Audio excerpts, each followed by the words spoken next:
Hello and welcome. So today we're diving into a region that is absolutely central to understanding the modern Middle East. We're talking about a place of ancient culture, immense strategic value, and a really long, unresolved quest for a state. Let's get right into the geopolitics of Kurdistan.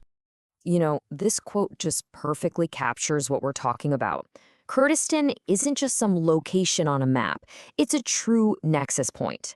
Think of it like a geopolitical fault line, where empires, economies, and entire cultures have been colliding for centuries. And if you want to understand the Middle East today, you really have to understand this crossroads.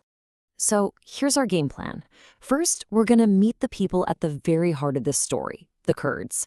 Then we'll explore the strategic land that they call home and why its resources are, frankly, both a blessing and a curse. After that, we'll untangle the really complex game of powers that are all pulling the strings. And finally, we'll look to the horizon and ask the big question: what does the future hold for Kurdistan? Okay, first things first, the fundamentals. Who are we actually talking about when we say the Kurds? Now, what's really incredible here is just the sheer scale. We're talking over 30 million people. That makes the Kurds one of the largest ethnic groups on the entire planet without their own independent country. That concept of being a stateless nation is absolutely crucial. It's the key to understanding their entire history and their aspirations. So, when you hear the word Kurdistan, don't go looking for a single bordered country on a typical world map, because you won't find it.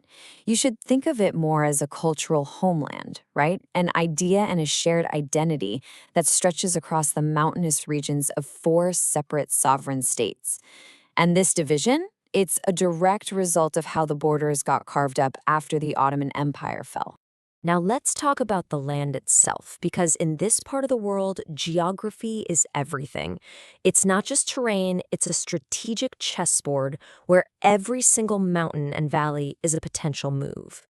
And this really illustrates why. Kurdistan is quite literally a land bridge connecting major regional powers. For Turkey and Iran, it's the main way you get into Iraq. Its location gives it huge influence over access to two critical bodies of water. And for centuries, this has been a crossroads for trade, for culture, and for armies.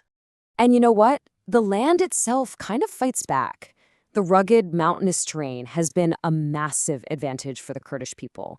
It's fostered this spirit of independence and made it incredibly difficult for central governments, whether in Baghdad, Ankara, Tehran, or Damascus, to ever exert full control.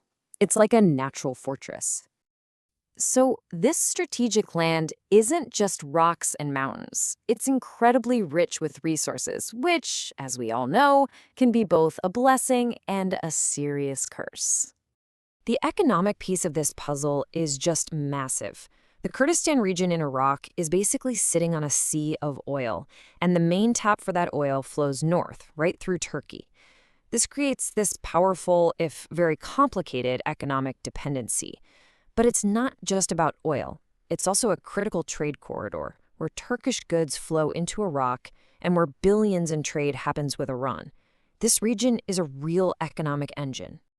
But of course, wherever you find this much wealth and this much strategic value, you are inevitably going to find conflict. This economic power just raises the stakes for everybody involved, and that creates some really intense security challenges. So what does that actually look like on the ground? Well, the security landscape is incredibly complex. You have these decades-long conflicts, most famously between Turkey and the Kurdistan Workers' Party, the PKK. Then in Syria, you had the Syrian Democratic Forces, or SDF, a group led by Kurds, and they were the absolute backbone of the US-backed fight against ISIS. So this unique position means the region is, at the same time, a safe haven for refugees and a launch pad for military operations. All right, let's zoom out a bit. With all these economic and security factors in play, how do the major powers in the neighborhood and, around the world, how did they deal with Kurdistan? This table breaks it down so well.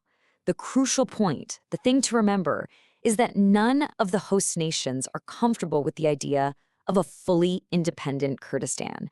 Iran and Turkey, they are deeply concerned that Kurdish independence in Iraq or Syria would inspire their own Kurdish populations to break away. And for the central government in Iraq, it's just this constant struggle over control, over power, and of course, over who gets the oil money. And then you have the outside powers. For the United States and its allies, the Kurdistan region, especially in Iraq, has been a pretty reliable and strategic partner. It's a stable area in a very volatile neighborhood, which is crucial for military operations and for acting as a counterbalance to Iranian influence. This makes Kurdistan a key pivot point in global power competition.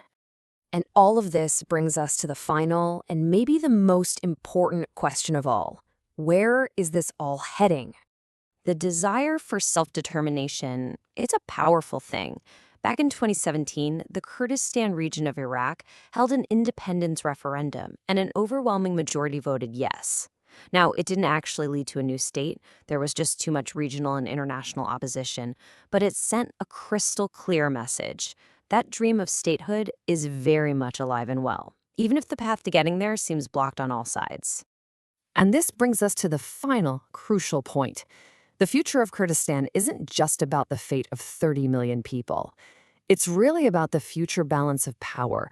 It's about the flow of global energy, and it's about the very map of the Middle East itself.